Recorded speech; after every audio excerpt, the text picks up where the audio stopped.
안녕하세요. 저는 7월 31일부터 8월 8일까지 중국 운남성으로 단기 선교를 다녀온 청년 2부 신혜수입니다.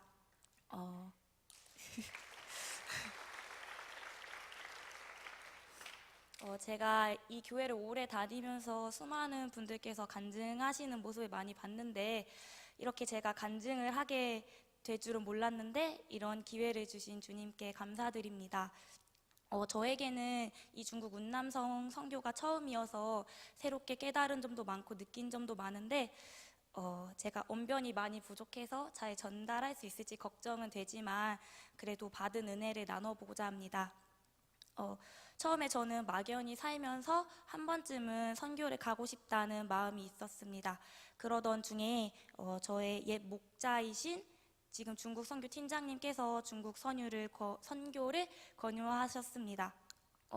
제가 예전에 같이 목장 모임을 하면서 그 선교를 계획하게 되신 과정과 그 계기를 많이 들어왔기 때문에 들으면서 저거는 정말 주님께서 예비하신 사역이겠구나 생각했던 저는 중국 선교에 대해서 진지하게 고민하게 되었습니다.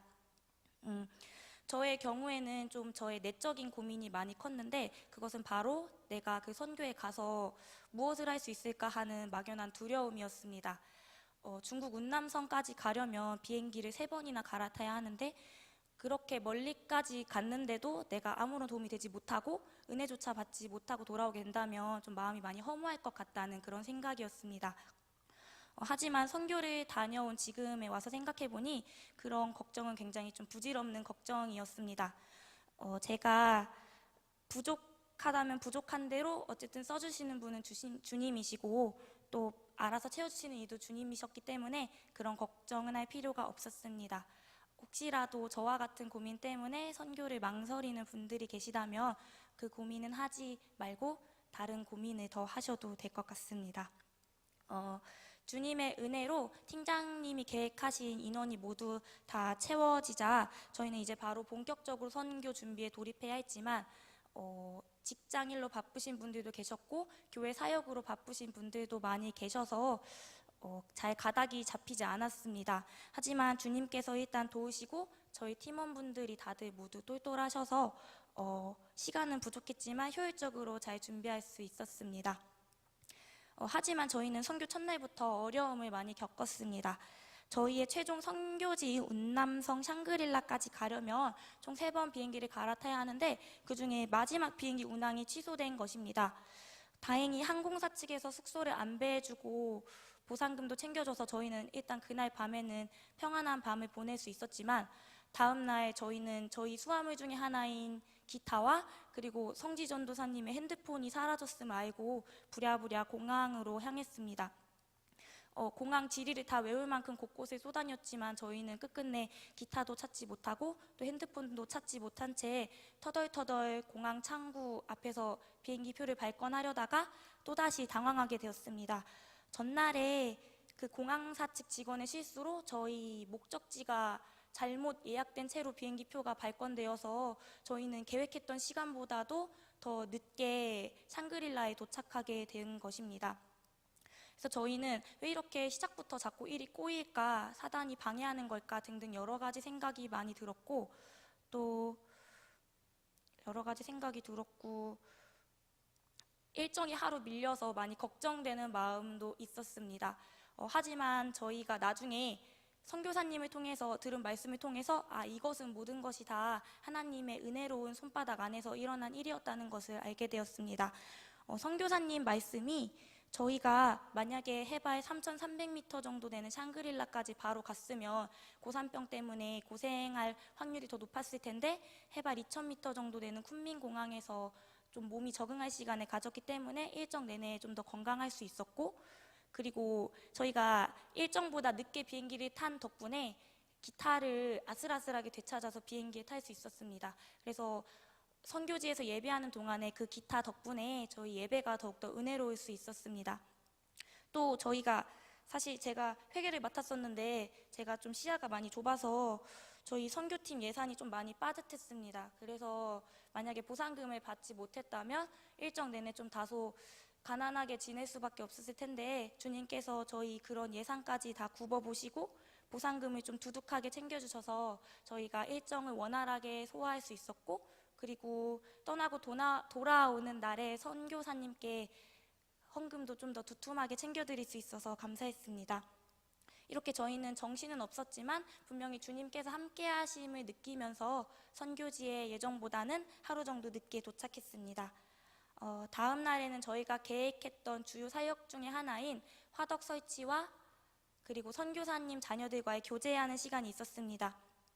저희가 방문한 중국은 선교가 금지된 땅이기 때문에 선교사님들께서는 주로 이제 사업을 하시면서 많이 신분을 위장하시고 좀 은밀하게 사역을 하셔야 합니다. 그래서 저희도 혹시라도 선교사님께 피해가 될까봐 예수 믿으세요와 같은 그런 직접적인 전도는 하지 않았습니다.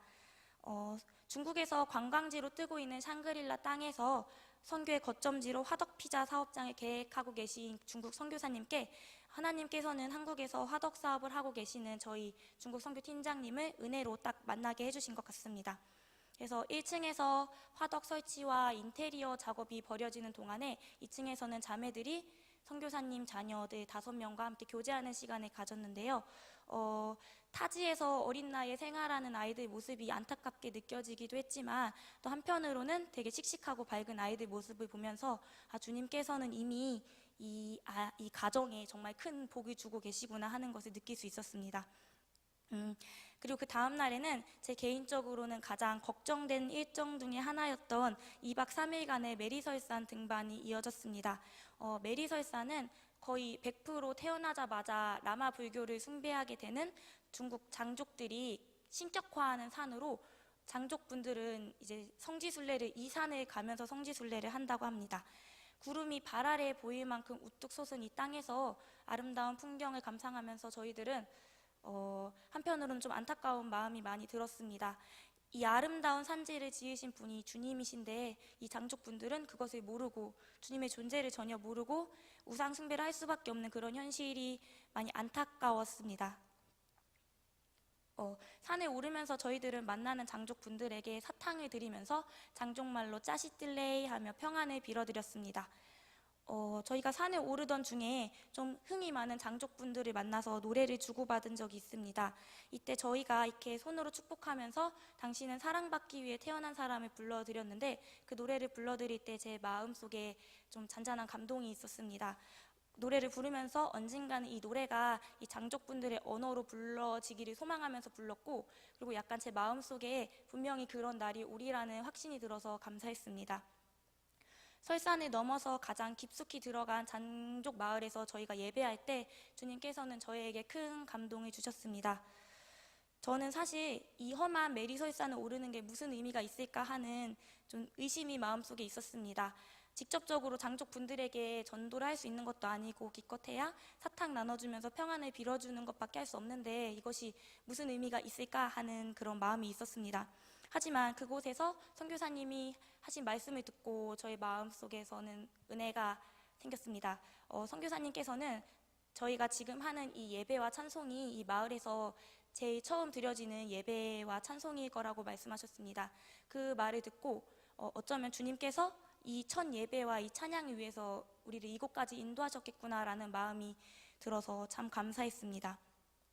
저희는 그곳에서 장족분들이 이 아름다운 땅을 지으신 하나님을 찬양하는 날이 속히 오기를 바라면서 간절히 기도했습니다. 지금 당장 저희가 할 수 있는 일이 기도밖에 없어서 기도를 드리기도 했지만 또한 저희가 할 수 있는 가장 강력한 힘이 기도임을 알았기에 더욱더 간절하게 기도할 수 있었던 것 같습니다.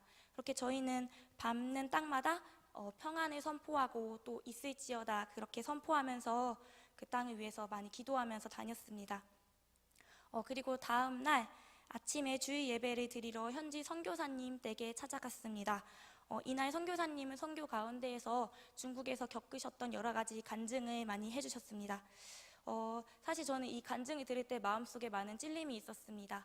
저는 선교를 준비할 때 마음속에 불평과 불만이 좀 많은 편이었습니다.